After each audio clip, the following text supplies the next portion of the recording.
Hi, my name is Muhammad Naufal bin Azli. My dormitory is 218581. Today I will tell you about the story Sang Kancil Count the Crocodile.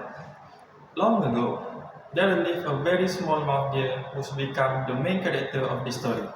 Although he had a small body, he was very clever, intelligent, and full of tricks. Even though he was weak and fragile, he used all of his ability to solve every problem that appeared and every challenge he faced in the dangerous and challenging forest. Another character is Sang Buaya. The crocodile, he is strong and dangerous. The story is take place in a tropical rainforest in Malaysia, near a large river surrounded by trees and wildlife. On a bright sunny day, there is a small mouse deer resting under a large tree. It used the tree roots as a place to hide and shelter itself. However, its stomach soon began to feel hungry. Therefore, Sang Kancil had no choice but to leave its hiding place to search for food. Sang Kancil searched around the area for something to eat. It looked through the bush, between the rocks, and in many other places. Sadly, it could not find any food at all. To marketing this worse, the hot weather that day made Sang Kancil journey even worse difficult while trying to find food. Sang Kancil continued finding his journey.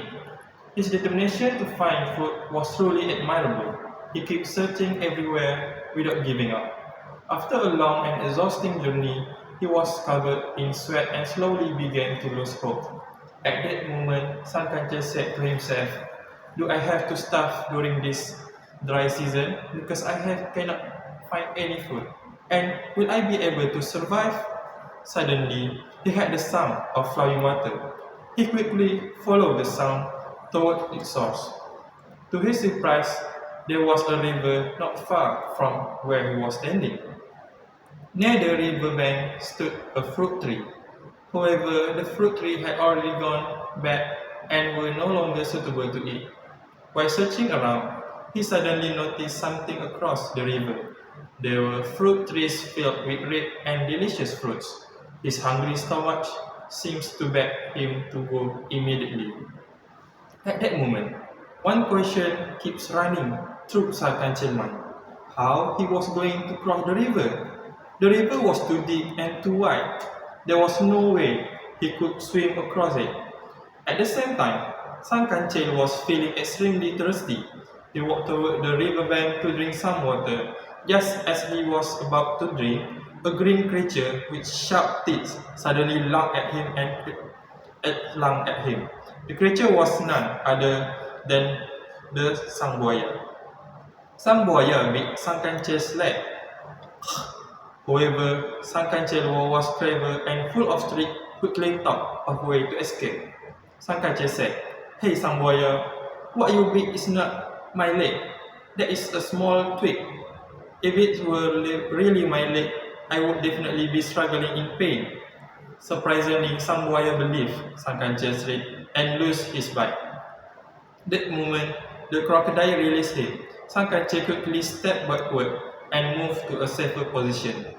At this point, Sangbuaya was extremely hungry. However, Sangkancel, who was clever and quick thinking, knew that still needed to get across the river. He immediately came up with a brilliant idea. He said to Sangbuaya, "Oh Sangbuaya, I came here to carry out the order of King Solomon. King Solomon has commanded me to count all of you in this river and promised to give a lot of food to you guys." The mention of King Solomon, a powerful ruler, frightened Sangbuaya and the other crocodile. Sangkancil then instructed the crocodile to line up in a straight line so that he could count them more easily.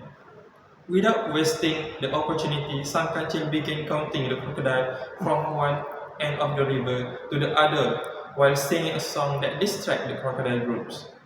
By the time his counting was finished, Sangkancil had already reached the opposite of the river. When Sangkancil reached the other side of the river, the crocodile waited eagerly to receive the reward from King Solomon.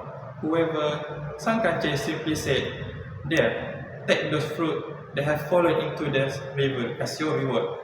But fruit were not the food of a crocodile. they prefer meat instead. At that moment, the crocodile finally realized that they had been tricked by Sang Kancil.